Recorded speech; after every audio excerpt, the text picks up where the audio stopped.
So hello everyone, हम लोग economics में बेसिक ऑफ इकोनॉमिक कवर कर चुके हैं और डिमांड एंड सप्लाई में आई होप मैंने डिमांड को बहुत ही कंप्लीट तरीके से पढ़ा दिया था। आज को हम सप्लाई कवर करने वाले थे।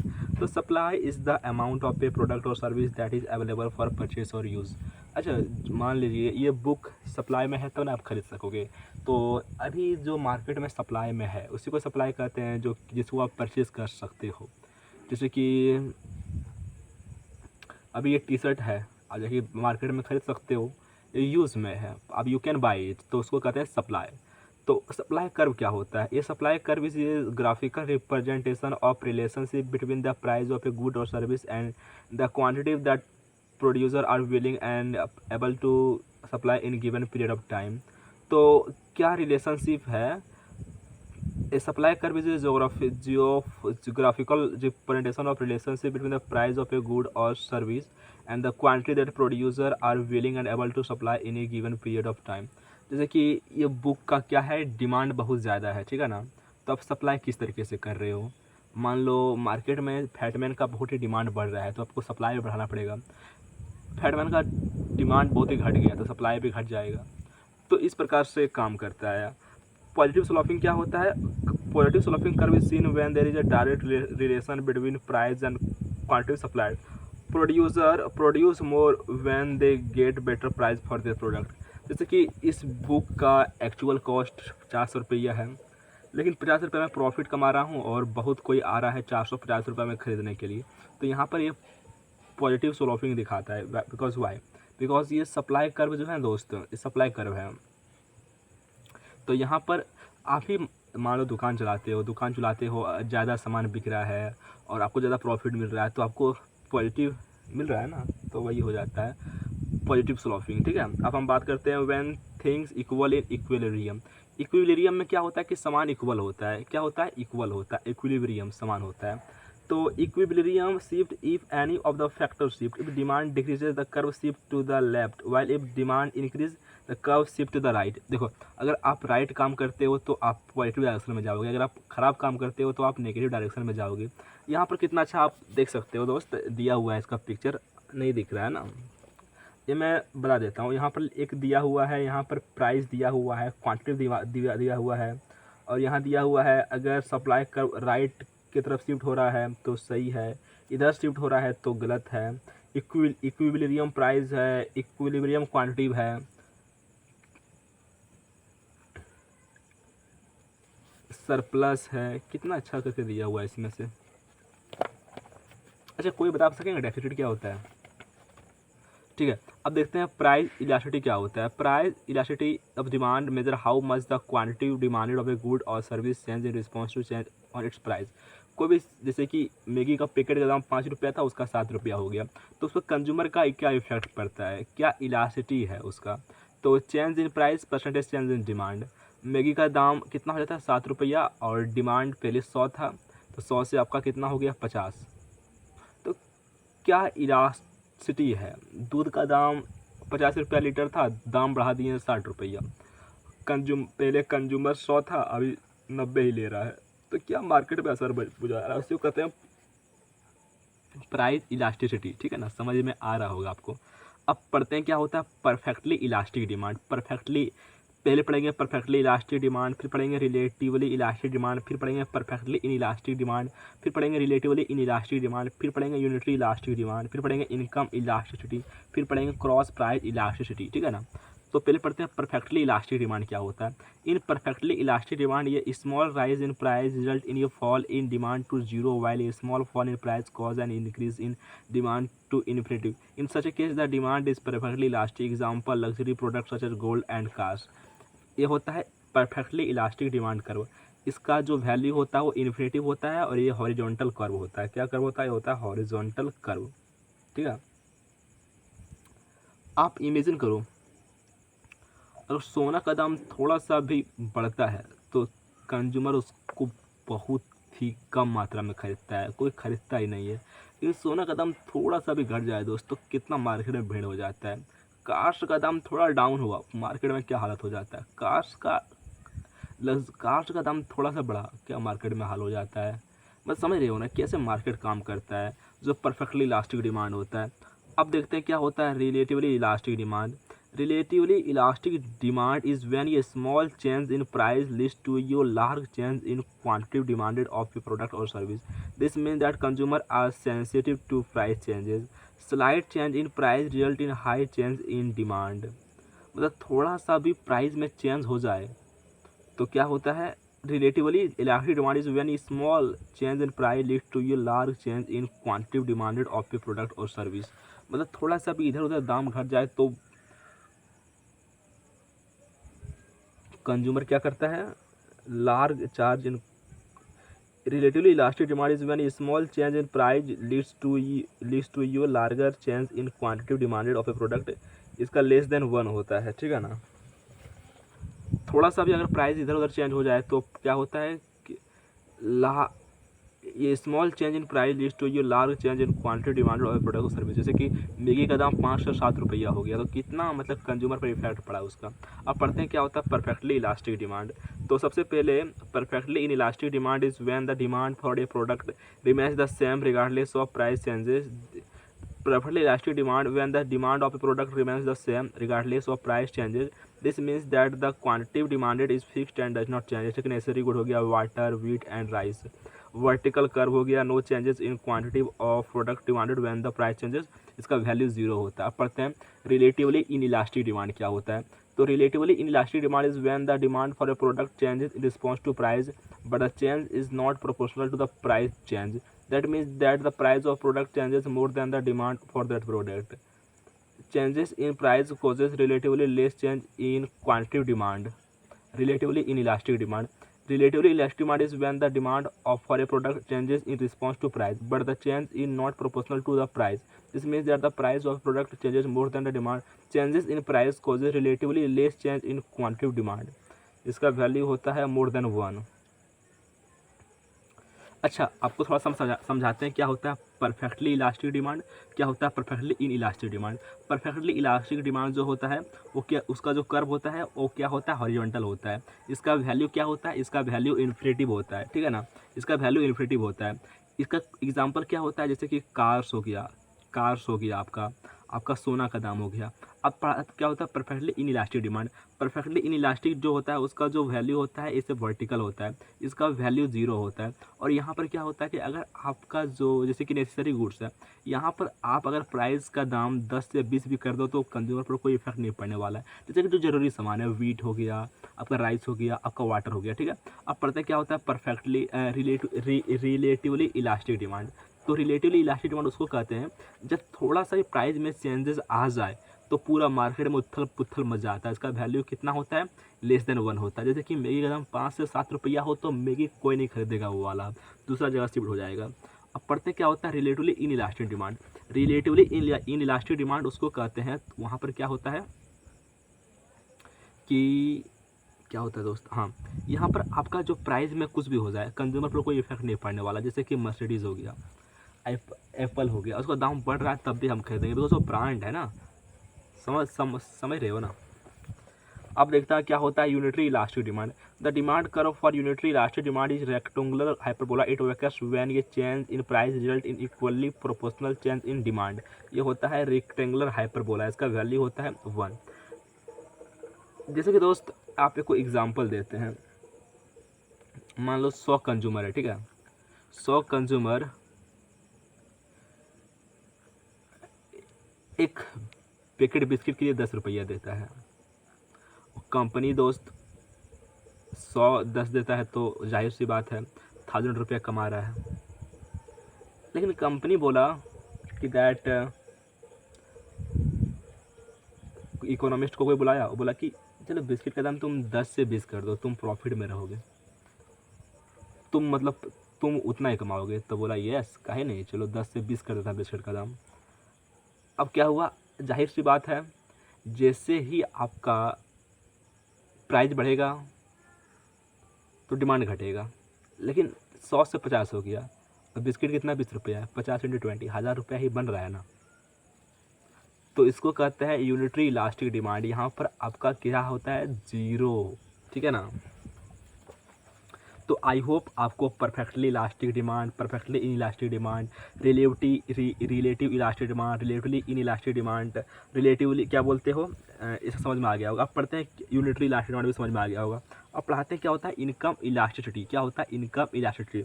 तो income elasticity of demand measure that the relationship between ये चेंजेस, मेरा फोन ना गिर जाए फ्रेंड। तो income elasticity of demand measure the relationship between a change in quantity demanded for a particular good and a change in real income. तो जैसे कि मान अभी जो मतलब income elasticity of demand measure the relationship between a change in quantity demanded for a particular good and a change in real income. कोई भी price, किसी चीज़ का भी गुड का दाम वगैरह बढ़ता है तो हम कैसे रिएक्ट करते हैं। हमारा जैसे कि आपको एग्जांपल देते हैं, मेरा अगर वेजेज सेम है, ठीक है, वेजेज सेम है और प्राइस जो फ़ोन का दाम बढ़ जाता है तो जाहिर सी बात हम फ़ोन नहीं खरीदेंगे। क्या बिहेवियर है हम लोगों का, उसकी बात करते हैं आप। इनकम इलास्टिसिटी, अगर मेरा इनकम बढ़ जाता है तो हम रिफाइन नहीं खाएंगे, हम खाएंगे क्या बोलते हो राइस ब्रांड लेंगे। तो कैसे हम लोग रिएक्ट करते हैं? अगर मेरा इनकम बढ़ जाए तो हम 150 वाला शर्ट नहीं खरीदेंगे, I will buy Peter England. तो कैसे हम रिएक्ट करते हैं, उसको कहते हैं इनकम इलास्टिसिटी। तो for most goods when income goes up demand goes up, जैसे इनकम बढ़ता है तो डिमांड भी बढ़ता है। The demand curve shift to the right showing a positive relationship. जैसे कि आपका इनकम बढ़ा, आपका डिमांड बढ़ा, आप पॉजिटिव स्लोप में चल जाओगे। लेकिन क्या होता है for inferior goods like cheaper goods, when income rises demand goes down, when income drops demand for these goods goes up, the demand curve moves in the opposite direction। आपको माननी पड़ेगी दोस्त, आप अभी आप कमा रहे हो 10,000 रुपया, आप अभी वही खा रहे हो। जैसे कि आप 150 रुपये वाला शर्ट पहन रहे हो, 350 रुपये वाला फॉर्मल पहन रहे हो, मतलब साइकिल चला रहे हो, बेयर मिनिमम सब कुछ कर रहे हो, मतलब तो that will be income elasticity। And for inferior goods like cheaper options, when income rises demand goes down, when income drops demand for these goods goes up, the demand curve moves in the opposite direction। Understand? So जैसे कि हम कह सकते हैं, जैसे कि कोई भी 10,000 रुपये कमा रहा है तो 150 रुपये वाला खरीद रहा है, मतलब इन्फीरियर गुड्स वो ले रहा है। लेकिन जैसे उसका इनकम बढ़ता है वो उसको छोड़ देता है, वो भागता है सही चीज़ के ऊपर। तो वो होता है दोस्त ये। तो यहाँ पर दिखाया गया है इनकम बढ़ेगा, income elastic, positive income elastic, negative income elastic. अब देखते हैं दोस्त क्या होता है क्रॉस प्राइस इलास्टिसिटी। क्या होता है cross price elasticity? Cross price elasticity is an economic measure of how ये change in the price of one good affect the demand for another good. If the price of Pepsi rises by 10% और Coke demand increases by 5%। जैसे कि मान लो अगर आप कोई चीज़ है, Sprite का दाम अगर 10% बढ़ जाता है तो आप स्प्राइट नहीं पियोगे। अगर आपका इनकम कांस्टेंट है, आप कैंपा लोगे या उससे जो सब्स्टिट्यूट करता है। अगर एक कप चाय का दाम 10 रुपया हो जा रहा है तो कॉफ़ी की तरह शिफ्ट हो गया अगर वो 5 रुपये में मिल रहा है तो समझ रहे हो ना। Cross price elasticity is an economic measure of how ये change in the price of one good affect the demand for another good. If the price of Pepsi rises by 10% and Coke demand increase by 5%।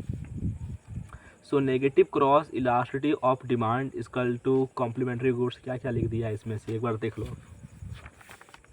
I hope आपको दिख रहा होगा, थोड़ा मोड़ा दिख रहा है ना, यही है इसका ग्राफ।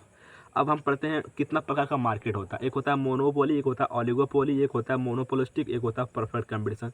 तो मोनोपोली में जैसे कि एक ही इंसान का मोनोपोली है।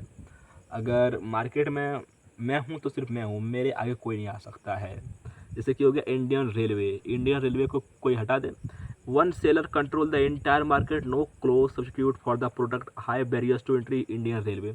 अब देखते हैं ओलिगोपोली। ये few large firms dominate the market, producer may be similar और differentiated, many be buyers for one product, no easy entry, telecom sector, laptop market. Monopolistic competition, many seller and many buyers for a product, producer are similar but not identical, differentiated, some control over prices, easy entry and exit, toothpaste. Perfect competition, many buyers and sellers, products are identical, homogeneous, no barriers to entry, price is determined by supply and demand, agriculture product. Monopoly मतलब जैसे कि Indian railway हो गया, oligopoly मतलब हो गया आपका Airtel, जियो, Vodafone, आपका हो गया मोनोपोलिस्टिक हो गया टूथपेस्ट हो गया, ये सब जो है टूथपेस्ट हो गया। और परफेक्ट कंपटीशन मतलब क्या हो गया यहाँ पर, एग्रीकल्चर कंपटीशन, एग्रीकल्चर वगैरह हो गया, वीट सब, ठीक है ना। अब पढ़ते हैं मैक्रो इकोनॉमिक कॉन्सेप्ट क्या होता है। एक होता है marginal prosperity, marginal propensity to consume. क्या होता है marginal propensity to consume, marginal propensity to consume, marginal propensity to consume, marginal propensity to consume MPC refers to the portion of additional income that a person spend on consumption rather than saving. It measures how much consumption increase when income rises by 1 unit.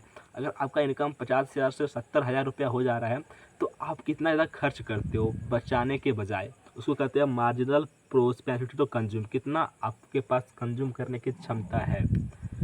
MPC is dependent on the income level as it may vary with the income level. MPC is lower at higher income levels. Okay, जैसे कि change in consumption, change in income. अगर income में आप अगर आपका income बढ़ता है तो आपका कंजप्शन में कितना चेंज होता है। जैसे कि आप अभी, मैं जैसे कि मेरे पास 1 रुपया भी नहीं है तो मैं भी, मेरा जो इनकम है मैं बहुत ही कम कंज्यूम करता हूँ, लेकिन मेरा इनकम बढ़ता है, मेरा इनकम 50,000 रुपये हो जाता है तो मैं क्या क्या करूँगा। मैं तो सबसे पहले तो अपना क्लोथ्स, अपना ड्रेसिंग सेंस पर काम करूँगा, बढ़िया बढ़िया स्किन केयर, जिम, तो ये वो लंद फंद में ज्वाइन करूँगा। तो क्या कर रहा हूँ, मेरा कंजप्शन कितना बढ़ रहा है, कंजप्शन का वैल्यू 0 से 1 के बीच ही आना है, ठीक है ना। और इनकम अगर 10,000 रुपये है तो कंजप्शन आप कुछ कम ही करोगे ना दोस्त। इफ़ इनकम राइजेस बाय 10,000 रुपया एंड स्पेंडिंग इंक्रीज बाय 1,000 रुपया, देन कितना हो जाएगा इसका 0.1। ये MPC indicate that people are more likely to spend a larger portion of their additional income leading to a greater increase in overall expenditure in the economy. अब देखते हैं autonomous expenditure क्या होता है। It is the spending that occurs regardless of the level of income in an income, it is independent of income. क्या होता है, क्या होता है autonomous expenditure. It is the spending that occurs regardless of the level of income is in economy, it is independent income. There is an inverse relationship between expenditure and savings. जाहिर सी बात है दोस्त, आपके पास 100 रुपया है, आप 70 रुपया खर्च करते हो तो 30 रुपये बचाओगे। दोनों के बीच कितना इनवर्स रिलेशनशिप है। अगर 10% बढ़ता है, 10% बढ़ता है आपका इनकम, नहीं 10% आपका सेविंग हो जाता है तो कितना 1/, कैसे पढ़े थे इसको यार, क्या पढ़े थे भूल गए। यही है कि दोस्त सेविंग और भाई साहब पहली बार फ़ोन गिरा है मेरा। ज्योग्राफी में पढ़ना पड़ेगा हमको लगता है, गाली भी देने का मन कर रहा है लेकिन क्या करें दोस्त, वीडियो चल रहा है, कैसे गाली देंगे, छोड़ो कोई बात नहीं।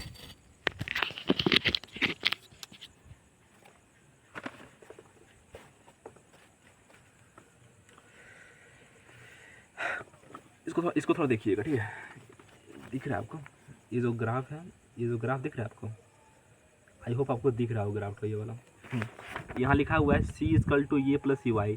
ए का मतलब होता है इनकम इंडिपेंडेंट कंजप्शन, CY का मतलब होता है इनकम डिपेंडेंट कंजप्शन, C मतलब होता है marginal prosperity to consume, Y होता है लेवल ऑफ इनकम, C होता है टोटल कंजप्शन, सेविंग होता है 1 - C, एक्सपेंडिचर होता है 1/1/C। देखो ये दोनों के बीच क्या होता है, inverse relationship.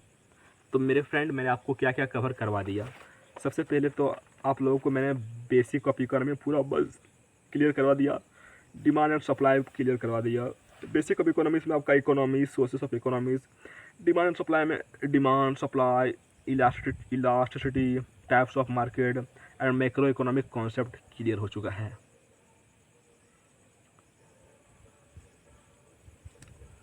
And I hope you will enjoy your life. Go and break all the limit of success. You have the ability, you have the capacity, you can do anything, my friend, you can do anything. I can touch you, you are the ability. क्या क्या पूरा करेंगे, national income, inflation and unemployment, budget and taxation, monetary policy, money and banking, balance of payment and poverty, 5-year plan and industrial policy resolution.